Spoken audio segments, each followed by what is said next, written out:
Getting ready to put some molding on the top here. I've rough cut this.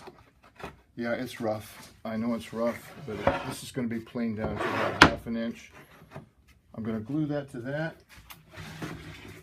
I've got that template I made earlier so I don't mess up. Now, the problem with this joint is that when I apply glue to it, it's going to slide. If I clamp it right here, it's going to slide this way. So what I'll need to do here, I'm going to put a little, where was that? I'm going to put a little nail right here, just temporarily, little to hold it there, and then I can clamp it. I'll do the same thing over here. And that way I can glue it and clamp it. I can cut a 3-inch piece off of here, then run the whole thing through my planer until I get 1/2 inch. So this roughness here is going to go away. There it is, clamped up. I'm going to give that an hour to sit. I'm going to go have some lunch.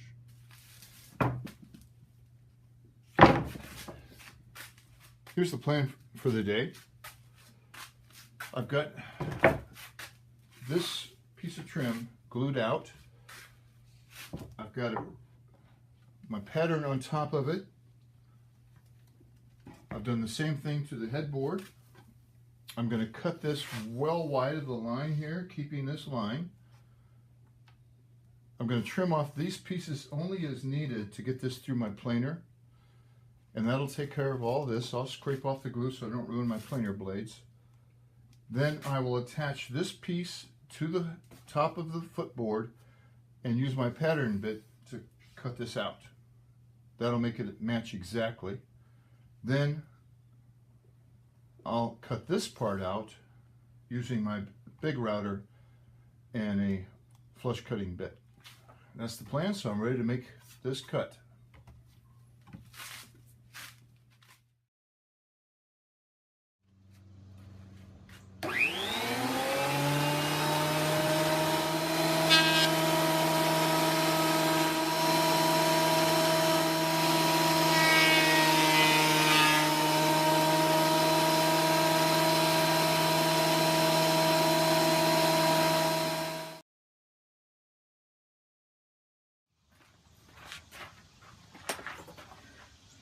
Well, it's just a beautiful morning here.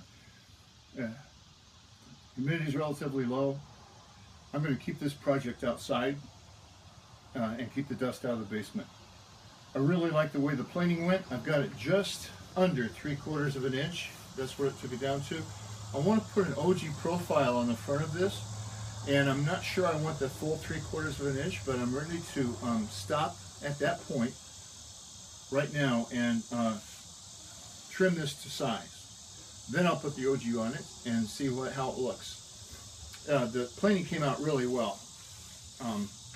What I need to do right now though is to make sure I have a center line for reference for the future on this board here. So I've lined it up. I've got the same reveal right here. This overlap here, I'll just use my trim bit to trim it up here, and then I'll put my big router in and trim this to size. This is coming together.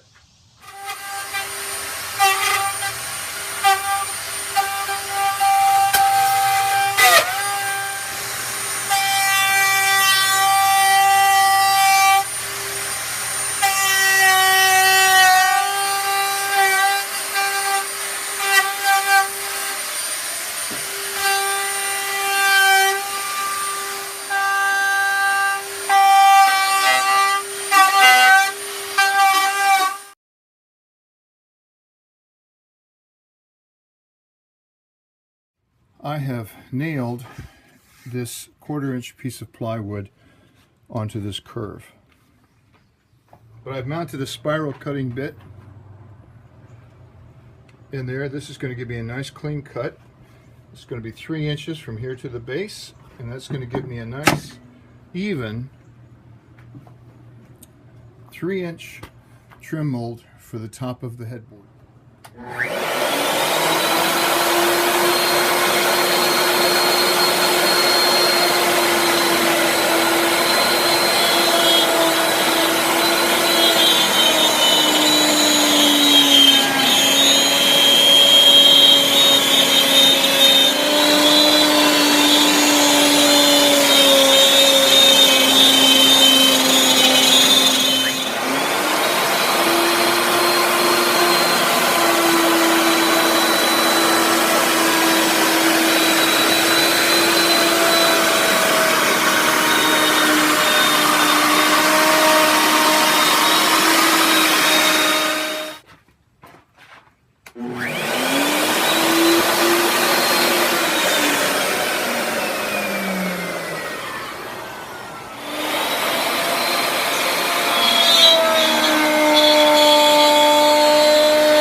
love it when a plan comes together. Ready to repeat the process on the footboard. You really don't want to see that. Got the OG bit set up in here, but I'm going to make several passes with this. I've got the headboard and the footboard trim here, and we'll go from there.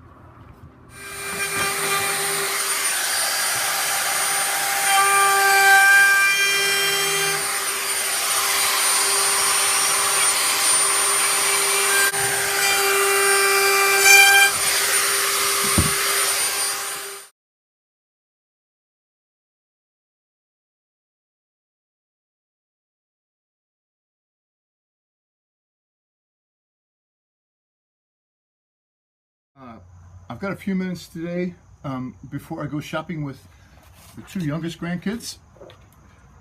I've got these cut out, but they're still too wide. So the only way to narrow these and to keep them consistent with the top here, I've got a rabbiting bit set up in my router here. I'm going to use the same fence here to move the router bit by, but this is going to reduce it by about 1/4 of an inch, but that's irrelevant because once I have this rabbit in here and then use a flush trim bit to finish it off, and I can keep doing that and making this smaller and smaller because of the flush trim bit, I can cut that flush and it's going to look just like the top.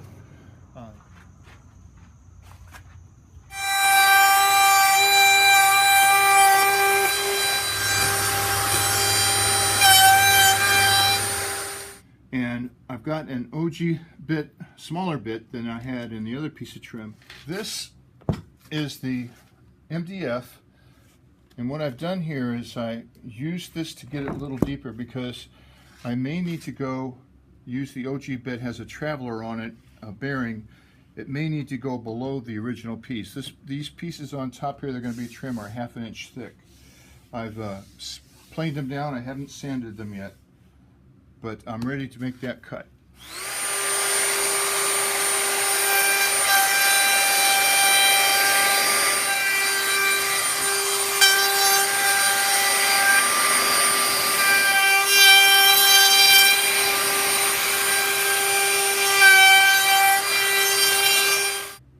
I took several passes. I'm really pretty pleased with the way it turned out. I'm going to sand it on here. These pieces are really fragile, and I've got these taped down here with double-sided tape. I've got to be really careful when I take these off of here, or they will break. Once I get them glued to the other piece, it's not going to be a problem. But right now, I'm going to sand these smooth when they're on here. I spent this afternoon fidgeting and fussing with this until I think I've got it pretty much right.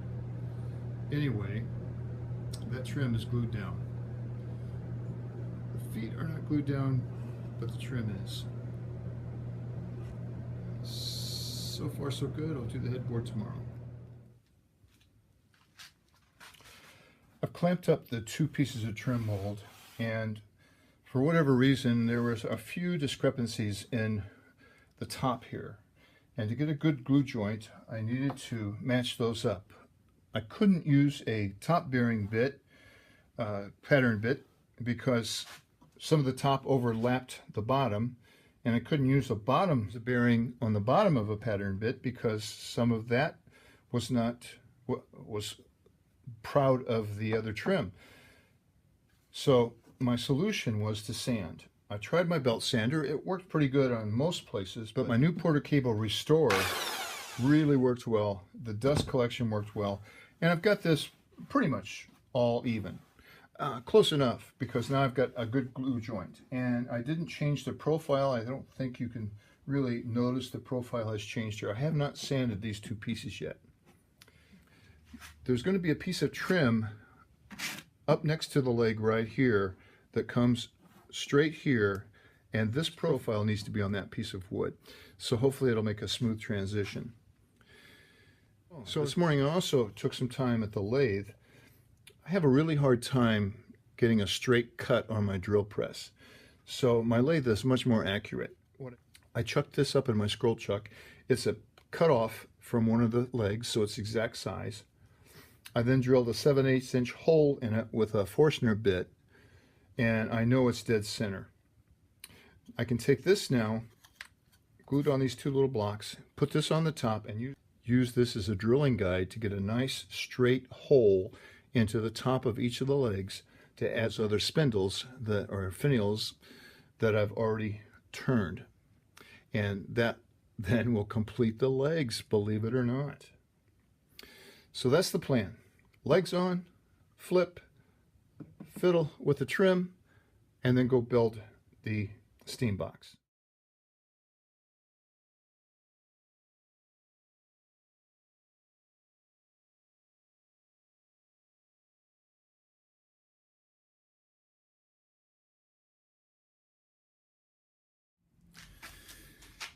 Things are rolling along. I've got this thing cut to size. I'm going to join this rail and the top here with Craig jig. So I've got it set up and ready to drill.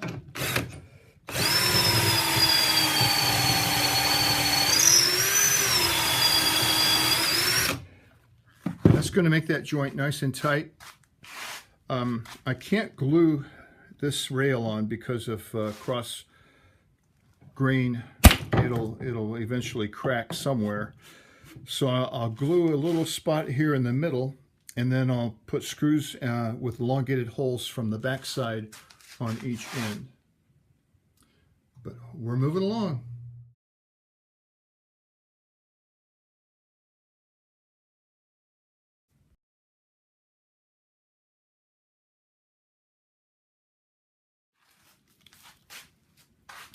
I'm not sure yet.